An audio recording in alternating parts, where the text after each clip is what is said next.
caballo alazán lucero, que por ligero, qué bueno fuiste.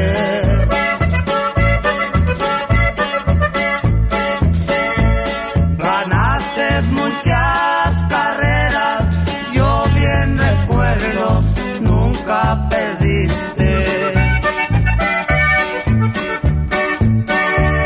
Jamás tuviste derrota, de costa a costa, no fue mentira.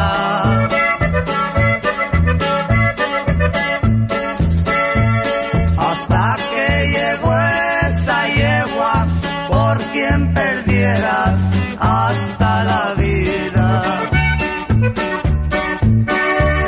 Lo tengo muy bien presente, toda la gente por ti apostaba.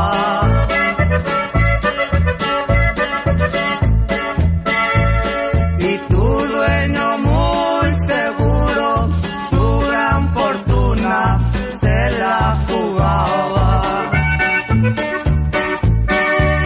Sus ojos también oscuros, rabo en los tuyos, como diciendo: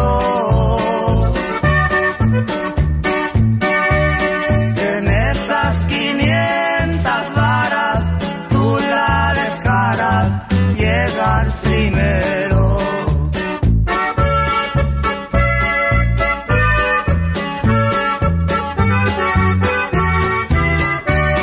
Al salir del partidero, vi que la yegua casi volaba.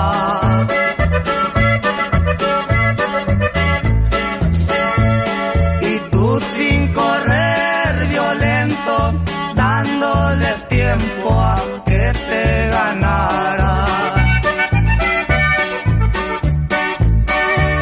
Tu dueño desesperado, metiendo mano a su pistola.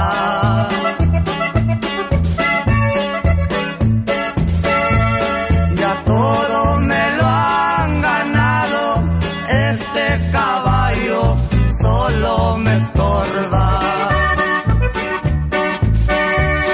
Y no dando tiempo a nada, con 5 balas rodaste herido.